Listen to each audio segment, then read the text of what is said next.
Hello students, welcome back. Last lecture में हमने पढ़ा था कि जो लुका पैकियोली है इनको हम फादर ऑफ अकाउंटिंग क्यों बोलते हैं।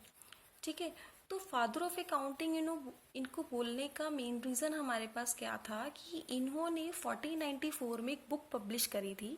ठीक है, जिसमें इन्होंने ही सबसे पहले हमें डबल एंट्री सिस्टम के बारे में बताया था। ठीक है, जो कि एक मॉडर्न मेथड है अकाउंटिंग का जिसे हम आज भी यूज़ करते हैं। ठीक है, तो इसी वजह से जो लुका पैकियोली है हम इन्हें फादर ऑफ अकाउंटिंग बोलते हैं। ओके, अभी डबल एंट्री सिस्टम का मतलब क्या हुआ। अभी डबल एंट्री सिस्टम का मतलब ये नहीं है कि हम किसी भी एंट्री को दो बार रिकॉर्ड कर रहे हैं। हम किसी भी एंट्री को इस तरह से रिकॉर्ड करते हैं कि जो हमारे पास से चीज़ गई है और हमारे पास जो भी चीज़ आई है हम उसको दोनों तरफ से रिकॉर्ड करते हैं। ठीक है, फॉर एग्जाम्पल अगर सपोज करो आपने कोई भी एक शर्ट परचेज करी है। ठीक है, तो अगर आप कुछ भी परचेज करते हो, सपोज आपने शर्ट परचेज की है, तो आप क्या बोलते हो कि मैंने एक शर्ट परचेज करी है।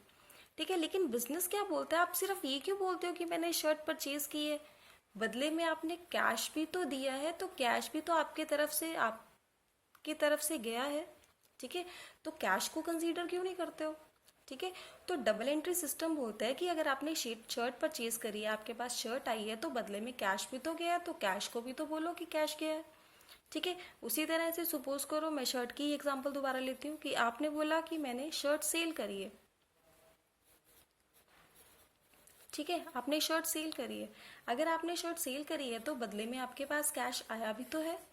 ठीक है, तो शर्ट अगर सेल करी तो कैश आया भी तो सही।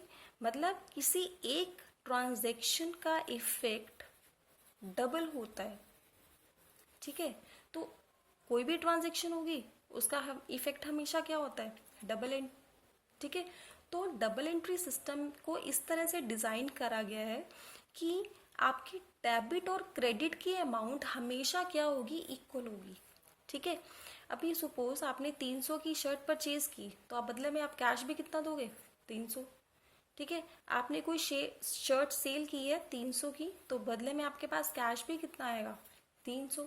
ठीक है, तो हमेशा डेबिट की और क्रेडिट की जो अमाउंट है वो हमेशा क्या होगी, इक्वल होगी। ठीक है, जिसकी वजह से हम क्या करते हैं कि अकाउंटिंग में डेबिट और क्रेडिट हमेशा इक्वल होते हैं। राइट, अभी मेन प्रॉब्लम ये आती है कि हमें पता कैसे चलता है कि किस चीज़ को हमने डेबिट करना है और हमने किस चीज़ को क्रेडिट करना है। ठीक है, तो उसके लिए अकाउंटिंग में गोल्डन रूल्स बनाए गए।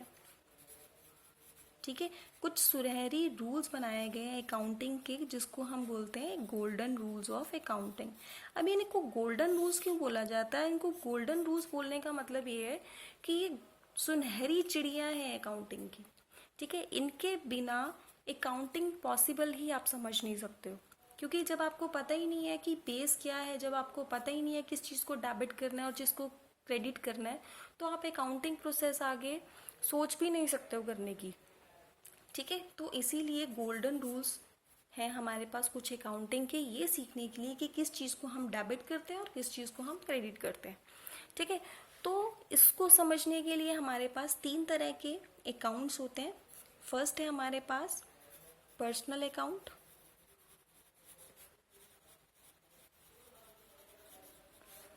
राइट। सेकंड है हमारे पास रियल अकाउंट,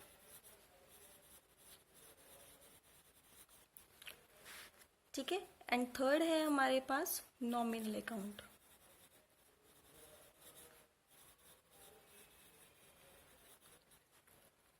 राइट, अभी पर्सनल अकाउंट में देखो क्या आता है। पर्सनल अकाउंट में नॉर्मली हम कंसीडर करते हैं पर्सन्स को। राइट, अभी पर्सन्स या पर्सनल अकाउंट हमारे पास तीन तरह के होते हैं। फर्स्ट है हमारे पास नेचुरल पर्सन्स,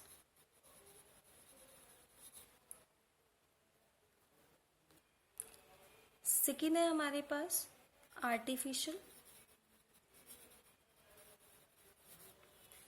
थर्ड है हमारे पास रिप्रेजेंटेटिव।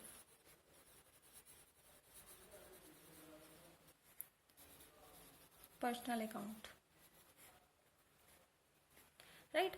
तो सबसे पहले नेचुरल पर्सन्स कौन होते हैं? नेचुरल पर्सन्स में जितने भी लिविंग बीइंग्स हैं, ठीक है, लिविंग बीइंग्स जो भी होंगे, ठीक है, चाहे वो किसी का भी नाम ले लो, कोई राम है, कोई श्याम है, ठीक है, कोई सीता है, वट एवर जो भी है, ठीक है, वो किस में कंसीडर होंगे? सारे लिविंग बीइंग्स किस में आएंगे? नेचुरल पर्सन्स में, ठीक है। अभी आर्टिफिशियल पर्सन्स में क्या होता है? देखो, जो भी बिजनेस है, कोई भी कंपनी है, उसको हम कंपनी एक्ट के अकॉर्डिंग पर्सन्स मानते हैं, ठीक है। तो लेकिन वो नेचुरल पर्सन तो नहीं है, लेकिन नेचुरल पर्सन्स के द्वारा क्रिएट किए हुए कुछ पर्सन्स हैं, तो इसी वजह से हम उन्हें किस पे कंसीडर करते हैं? आर्टिफिशियल पर्सन्स में, ठीक है। तो वो हमारे पास कोई भी कंपनी है, सपोज आपके पास किसी भी कोई कंपनी का नाम दिया हुआ है, तो वो किस में आएगा? आर्टिफिशियल पर्सन में। कोई भी बैंक है, किसी बैंक का नाम दिया हुआ है, तो वो भी कहाँ पे आएगा? आर्टिफिशियल पर्सन्स में, ठीक है। उसके बाद है हमारे पास रिप्रेजेंटेटिव। रिप्रेजेंटेटिव में क्या होते हैं? कोई चीज अगर किसी चीज को रिप्रेजेंट करती है, तो ऐसे पर्सन्स भी किस में आते हैं हमारे पास? पर्सनल अकाउंट में, ठीक है। अभी इसमें क्या आ जाता है? सपोज करो कोई भी चीज आउटस्टैंडिंग है, ठीक है। अभी आउटस्टैंडिंग क्या होती है? देखो, सपोज आपने कोई भी बिल पे करना था किसी को, ठीक है, आपकी ड्यू डेट आती है, लेकिन अभी तक आपने उसको पे नहीं करा, ठीक है। तो इस तरह की कोई चीजें होती है, उसको हम क्या बोलते हैं? आउटस्टैंडिंग, ठीक है। कोई भी प्रीपेड है। प्रीपेड मतलब आपने सपोज कोई रेंट देना होता है, ठीक है, जहाँ पे आप बिजनेस कर रहे हो, वो आपका एक आपने रेंट पे लिया हुआ है, ठीक है। तो आप उसके बदले में रेंट पे करते हो, ठीक है। तो आपने इस मंथ का जो रेंट है वो पहले से ही ऑलरेडी पे कर दिया, तो प्रीपेड हो गया, ठीक है। या फिर आपने कुछ भी रिसीव करना होता है, आपकी जो कोई इनकम होनी होती है वो आपको एडवांस में होगी। तो इस तरह की कुछ भी चीजें होती हैं जिसको हम किस में कंसीडर करते हैं? रिप्रेजेंटेटिव पर्सन्स में, राइट। सो नेक्स्ट हमारे पास आता है रियल अकाउंट। अभी रियल अकाउंट में जो भी हमारे पास एसेट्स होती हैं वो कंसीडर करते हैं। अभी एसेट्स क्या होती हैं? जितनी भी बिलोंगिंग्स होती हैं, बिलोंगिंग्स ऑफ बिजनेस, वो सारी हमारे पास क्या होती है? एसेट्स होती है, ठीक है। अभी बिलोंगिंग्स में हर तरह की चीज हो गई, ठीक है। अभी जैसे आप बिजनेस कर रहे हो, तो बिजनेस में आपने सामान रखा हुआ है, तो वो आपका स्टॉक, ठीक है। कोई कैश, राइट, कोई फर्नीचर जो आप यूज कर रहे हो, ठीक है, कोई बिल्डिंग जो आप यूज कर रहे हो, ठीक है। वट एवर जो भी चीज है वो सारा आपका किस में आ जाता है? एसेट्स में आ जाता है, ठीक है। एसेट्स हमारे पास नॉर्मली दो तरह से होती हैं, एक होती है हमारे पास फिक्स्ड, एक होती है हमारे पास करंट। करंट एसेट्स वो होती हैं जिसको हम नॉर्मली एक साल में कैश में कन्वर्ट कर लेते हैं, या वो कैश होती है, ठीक है। और फिक्स्ड एसेट जो लंबे टाइम के लिए चलती हैं, ठीक है। अभी जैसे सपोज करो बिल्डिंग है, ठीक है। बिल्डिंग क्या है? आपकी एसेट तो है, आप बिजनेस में यूज कर रहे हो, लेकिन वो आपकी ट्रांजेक्शन पर्पस के लिए ना हो, ठीक है, आपकी ट्रेडिंग पर्पस के लिए तो नहीं है ना। आपने वो बिल्डिंग परचेज करी है सिर्फ इसी वजह से कि आपने वहां पे बिजनेस करना है, ठीक है। तो आपको एक कोई ना कोई जगह तो चाहिए जहाँ पे आप काम करोगे, तो बिल्डिंग आपने उस पर्पस के लिए खरीदी है, ठीक है।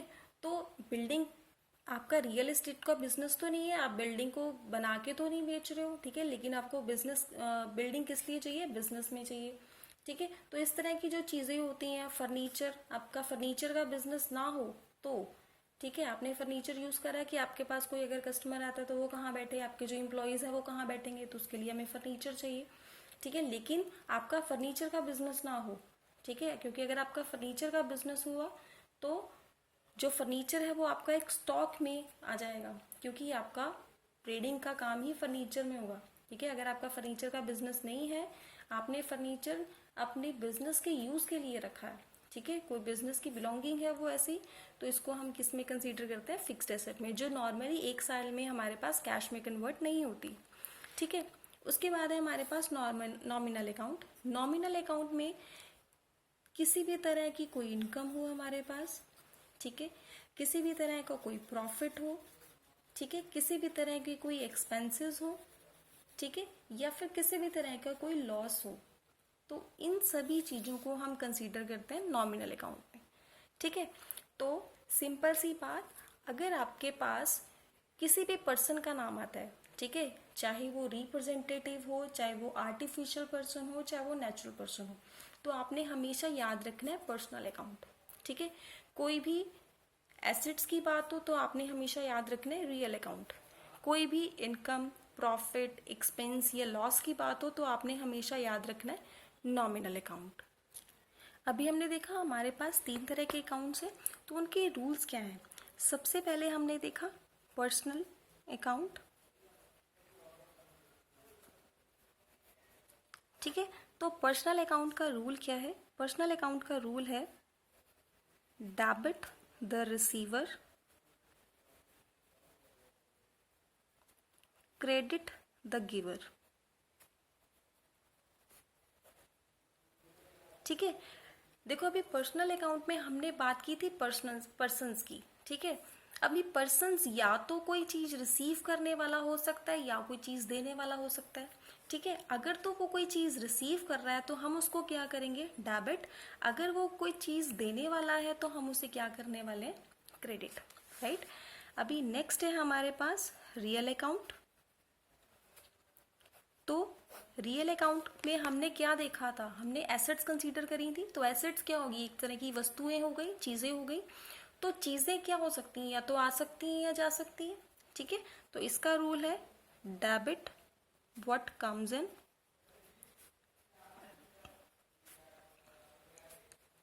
Credit what goes out,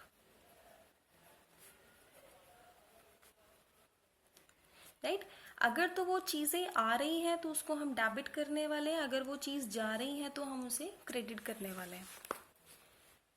next third है हमारे पास नॉमिनल अकाउंट।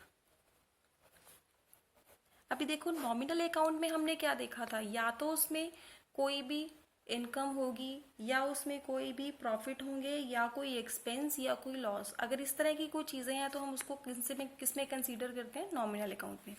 तो नॉमिनल अकाउंट का रूल क्या हुआ? Debit all expenses and losses, credit all incomes and gains, ठीक है। तो जितने भी अगर आपके पास कोई एक्सपेंस है या कोई खर्चे हैं या कोई लॉस है, मतलब आपका कोई भी नुकसान है, तो उसको हम डेबिट करेंगे। अगर हमारे पास कोई भी इनकम है या कोई प्रॉफिट्स हैं, गेन्स को हम प्रॉफिट्स भी बोल देते हैं, ठीक है। या आपके पास कोई प्रॉफिट्स है या गेन्स है तो उसको हम क्या करेंगे? क्रेडिट करेंगे, ठीक है। दिस इज ऑल अबाउट कि डबल एंट्री सिस्टम क्या होता है, डबल एंट्री सिस्टम के गोल्डन रूल्स क्या है, तो हम इसको कैसे किसी चीज को डेबिट या क्रेडिट करते हैं। So students, if you like the content in my way of teaching, then please like the video and also subscribe my channel Hello Lecture. Thank you.